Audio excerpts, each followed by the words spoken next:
From the undying lands of Valinor beyond the western seas, 5 wizards descended into Middle-earth. 3 names echo through our histories: Gandalf the Grey, who kindled fires of hope when darkness pressed close; Saruman the White, whose pride poisoned his wisdom; and Radagast the Brown, who heard truth in beast and leaf. But 2 others walked into the unknown East, their tale largely untold in Western lands. This is the tale of the Blue Wizards. Of the Blue little was known in the West, and they had no names save Ithrin Luin the Blue Wizards, for they passed into the East with Curanir, but they never returned. And whether they remained in the East, pursuing there the purposes for which they were sent, or perished, or as some hold were ensnared by Sauron and became his servants, is not now known. The first age of Middle-earth was scarred by wars between divine powers. When Morgoth, mightiest of the Valar, turned to darkness and rebellion, his brethren had confronted him with the full force of their divine might. That devastating conflict had sundered continents and carved new seas. Blood ran in rivers, mountains crumbled, the very sky burned with divine fury. Now, as Morgoth's shadow grew once again, the Valar gathered in solemn council in their halls beyond the circles of the Western Sea. The memory of their previous confrontation weighed heavily upon them. The wounds of that war taught them a valuable lesson. This time, they would choose a quieter path, one that would not risk such devastation. Their chosen ones would wear simple robes and carry staff, not sword, emissaries of wisdom rather than warriors of power. They would guide with knowledge and counsel rather than rule with might and fear. In the timeless halls of Valinor, the careful selection of these emissaries took place. From among the Maiar, the lesser Ainur who served them, the Valar chose 5 mighty spirits, each with unique gifts and purposes. Orome, the great hunter who knew every forest path and hidden valley since the world's shaping, selected Alatar, who had ridden beside him since the dawn days when the first forests took root. Together they had tracked beasts through ancient woods and followed trails no other eyes could see. But what happened next was unexpected. Alatar asked for his friend Pallando to join him. This was no casual request, for Pallando had tracked shadows with him since the first stars shone, and their combined wisdom ran deep as the roots of mountains.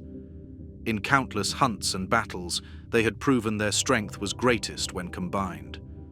Though this paired choosing had not been their original design, the Valar recognized the strength in their bond and agreed, seeing perhaps that the challenges ahead would require such unified purpose. Around the year 1600 of the Second Age, Alatar and Pallando, who would become known as the Blue Wizards, arrived in Middle-earth. These Istari came much earlier than their later brethren like Gandalf and Saruman, who wouldn't appear until the Third Age. Their mission was unique and shrouded in mystery. While their future companions would focus on the Western lands and the familiar realms of elves and men, these 2 were destined for the distant East, venturing into territories unknown to most of Middle-earth's chroniclers. Endless plains spread out under vast skies, looking like seas of golden grass. Old forests stood silent, where no elf had ever walked.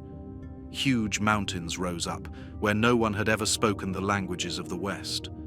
Strong winds blew across grasslands that had never been farmed or divided. The Easterling people lived here.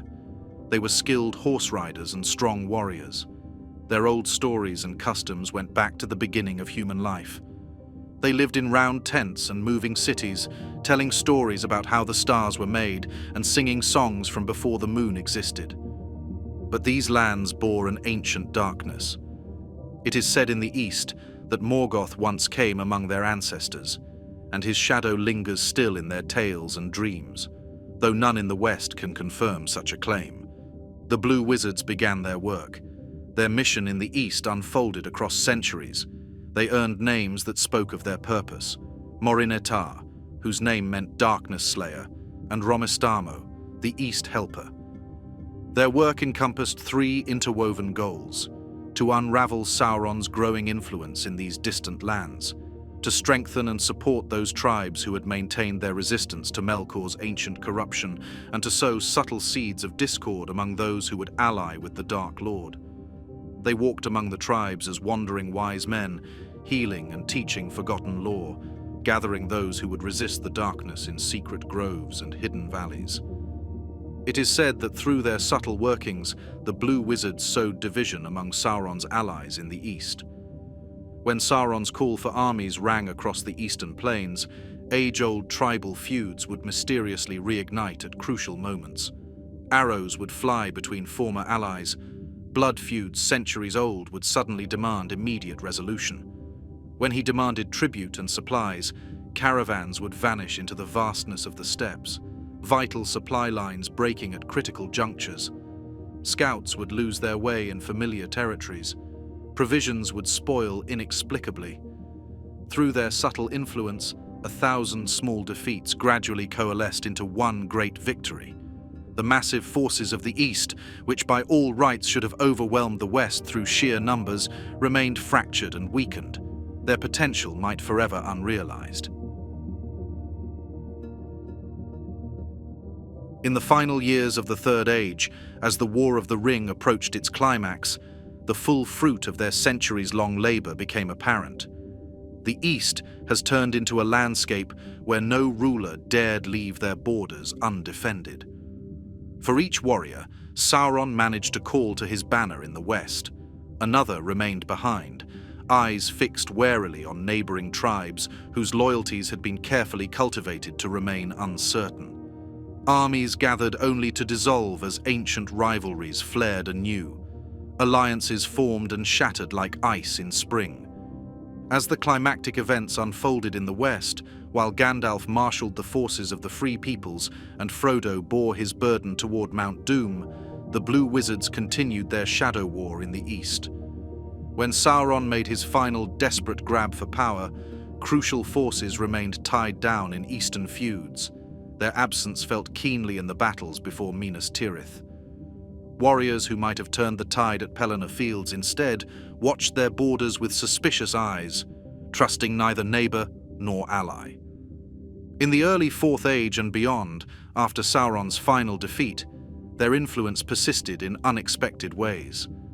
Some speak of secret societies and mystical traditions that outlived their founders, while others whisper of two ageless wanderers still walking the vast steppes and mountains, their mission transformed from resistance to reconciliation. Merchant caravans bring tales of sacred valleys where tribes maintain the old wisdom, hidden enclaves where the memory of resistance against both Dark Lords is preserved in ancient rituals and songs passed down through generations. Unlike their Western kin, who would eventually return to the Undying Lands, they chose to remain among the peoples they had guided for so long. Some whispered of corruption and darkness taking hold of them, but such rumors merely brought quiet smiles to their lips as they continued their patient work. The Blue Wizards left no monuments, no songs tell of their great battles, no kingdoms mark their victories on maps. Yet their work shaped the very fate of Middle-earth. They chose perhaps the hardest path of all their order, to count victory in the silences between great events. In this most subtle of missions, they succeeded beyond all measure, though few in Middle-earth would ever know the full scope of their deeds.